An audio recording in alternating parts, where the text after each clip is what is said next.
제 인생을 바꾼 180도 그것도 뒤바꾼 역대급 두 가지 대사건 제목을 정해봤습니다. 큰 돈을 벌 수 있었던 인생의 그 시기와 타이밍이 정해져 있는 이유. 이런 장면을 보고 저는 드디어 내가 돈을 벌어야 되겠다. 이거 안 되면 큰일 나겠다 생각을 했고, 이 두 가지 저의 인생의 터닝 포인트라고 그러죠. 20대 때 한 번 있었고 30대 때 한 번 있었습니다.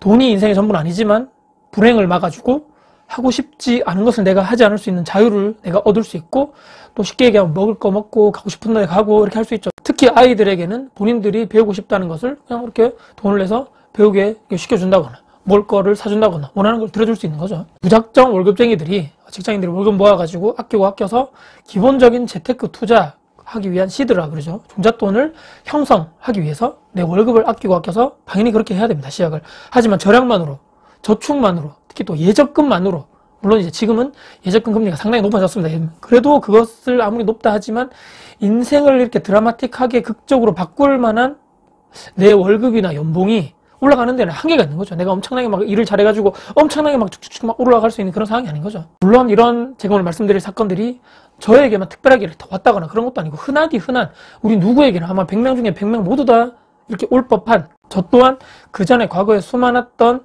이런 기회를, 인생에 왔던 그 기회를 놓쳤을지도 모르고 앞으로 또 그렇게 또 많은 기회가 올 건데 또 놓칠지도 모르죠. 하지만 다행히 이 두 가지는 제가 놓치지 않은 것에 대해서 여러분께 한번 말씀드려 볼까 합니다. 20대 중반에 제가 회사를 취업을 했습니다. 다행히 공기업이었고 철밥통이라고 그러죠. 그때 당시에는 지금보다 이렇게 취업 여건이 막 나쁘지 않은 상황이었습니다.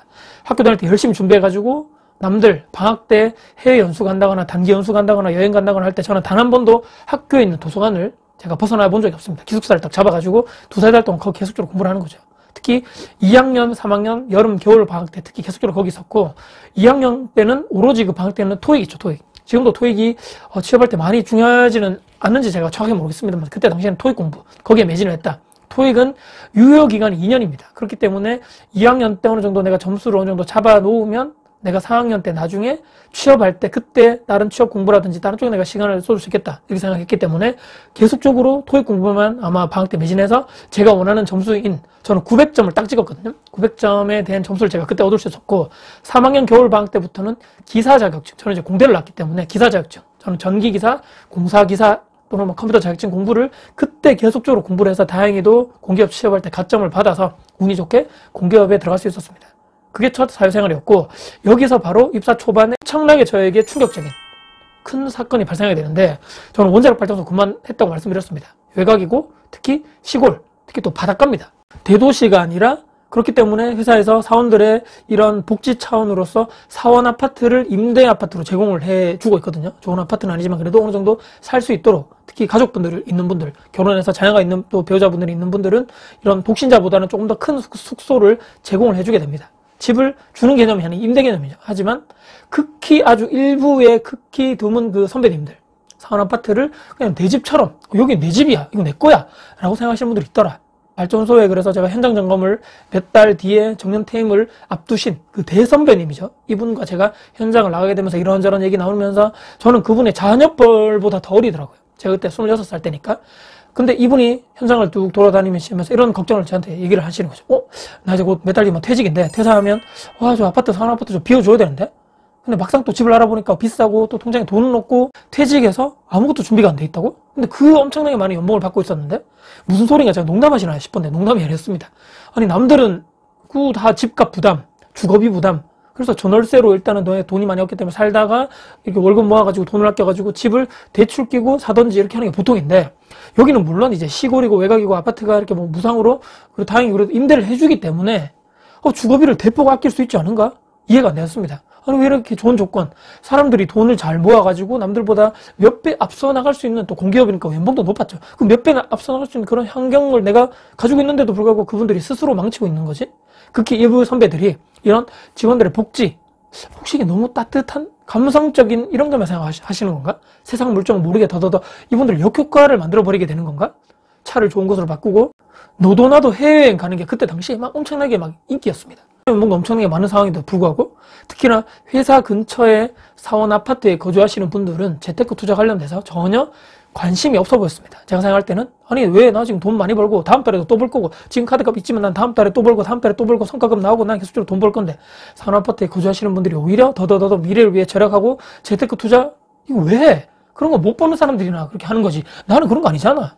아 점점 그렇게 익숙해져 가는구나. 스스로 나중에 미래의 퇴사, 퇴직 환경을 스스로 미리미리 준비하지 못하게 하는 게 아닌가? 결국 그 대선배분은 제가 나중에 들어보니까 부랴부랴 퇴직하시고 나서 그 산업아파트에서 나가시고 근처에 더더더 열악한 빌라 전세로 들어가셨다는 얘기가 있었고 당연히 제가 다니던 회사 있죠. 조건이 여기보다 훨씬 더더더 좋지 않은 회사에 재취업하셔가지고 정말 그때는 먹고 살기 위해서 정말 돈을 벌 수 없게 그런 밖에 없는 상황이 됐기 때문에 그분은 재취업을 그렇게 퇴사를 하셨는데도 불구하고 또 일을 하시더라. 이 상황을 제가 옆에서 지켜봤죠. 저는 이 머리에 망치를 한 대 팍 맞은 제대로 와 연봉이 저렇게 높은데도 소비지출 통제하지 않으면 재테크 투자를 하지 않으면 최악의 상황이 저렇게 될 수도 있겠구나. 월급을 일단은 우선 모아가지고 결혼하기 전에 최대한 이자금을 통해가지고 일단 돈 모으자. 그러고 나서 공부를 해보니까 저는 주식보다는 부동산이 맞더라. 그래서 집도 우선 사원아파트 임대, 주거비를 최소한해서 살 수 있기 때문에 일단 나는 부동산 공부에 매진을 해야 되겠다. 그래서 입사 4년 후부터 그렇게 부동산 투자자의 길로 하게 되는 거죠. 13년이 지난 지금까지도 계속적으로 투자를 하고 있는 이유입니다. 지금 부동산 시장 상황 예전보다 좋지 않지만 그럼에도 불구하고 월급쟁인 시절에 비교를 할 수 없는 자산 가치를 다행히도 이루게 되었습니다. 자, 두 번째는 둘째가 태어나고 얼마 안 되었을 때 입사한 지는 한 10년 차 조금 넘어가는 그런 시기입니다. 퇴근하고 집에 왔는데 와이프가 첫째, 둘째 육아에 지쳐서 막 저쪽에 쓰러져 있는 아이들은 아이들대로 집안을 다 난장 아이들 또 남자아이 2명이다 보니까 3명이 다 그냥 다 저렇게 퇴근해서 왔는데 아 이거 밥을 좀 차려달라 했는데 배고프다 밥 먹자라는 얘기가 이까지 나왔는데도 못하겠더라고요. 너무너무 힘들어하니까 혹시나 다른 엄마들도 저렇게 집에서 힘든 거 아닌가?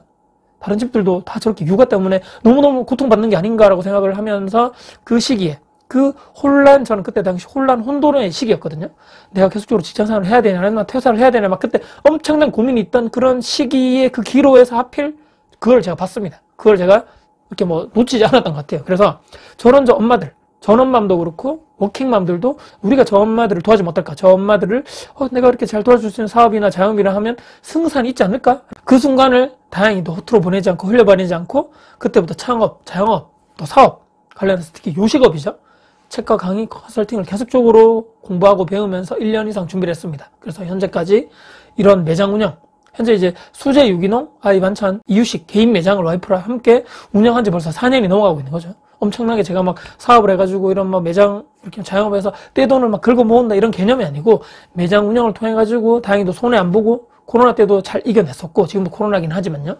내 아이들에게도 유기농 반찬을 어느 정도 좀 남은 반찬을 집에 와서 같이 먹기 때문에 우리 아이들에게도 이렇게 건강한 먹거리 제공할 수 있고 실제적인 고객님 있죠.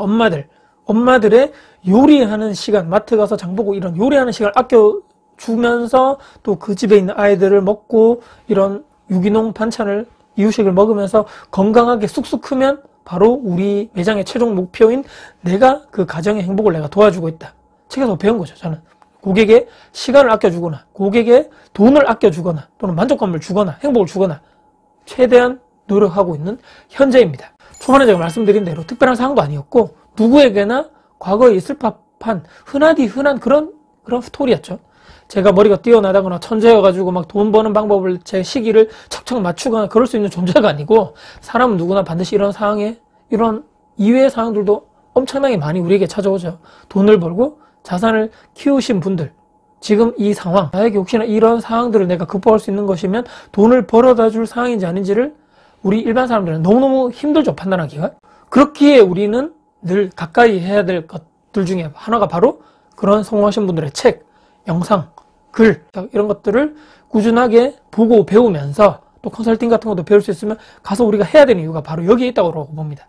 저도 다행히 그 전부터 부동산, 재테크, 마인드 또는 성공 스토리, 자영업, 창업 관련해서 꾸준하게 관심이 있었고 그런 책이나 영상이나 글을 계속적으로 이렇게 많이 봤기 때문에 아마 조금 이런 긍정적인 이런 결과가 조금이라도 있었지 않은가라고 생각을 해보게 됩니다. 내가 관심 있어 하는 것 플러스 타인을 도와줄 수 있는 제품이나 서비스 또 추가적으로 돼야 될 것이 바로 실행력이나 절실한 상황이 합쳐진다면 우리는 아마 인생을 바꿀 수 있는 기회를 잡을 수 있을지도 모릅니다.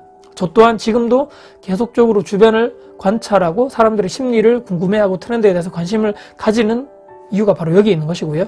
수많은 기회들이 과거에 지나갔고 현재도 오고 있고 앞으로도 그럴 것이고 우리는 또 거기에서 앞에 머뭇머뭇거리다가 남들에게 또 선수를 빼앗기기도 하고 인생에서 후회하는 날들이 엄청나게 앞으로도 많겠지만 그럼에도 불구하고 내가 관심을 갖고 앞으로 내가 이런 걸 해봐야 되겠다는 것을 여러분들 꼭 기록과 메모를 해두시기를 추천드립니다. 관심 분야 또는 롤모델 말씀드린 대로 그런 사람들이 있다면 성공하신 선구자들이 있다면 꼭 찾아보시고 그분들의 책, 강의, 영상 컨설팅을 받으려고 꼭꼭꼭 노력해 보시자. 내 이 지루한 직장인 생활 월급 받아가지고 아무리 아끼고 뭐하고 해봤자 나 도저히 답이 안 나올 것 같은데 이런 힘든 인생을 내가 변화하고 싶다면 스스로 내가 변화를 만들고 싶다면 도전하셔야 된다고 생각하고 남들하고 다르게 행동하고 남들하고 다르게 생각을 해야지만 바뀔까 말까 성공할까 말까 또 성공한다는 보장도 없는 거죠.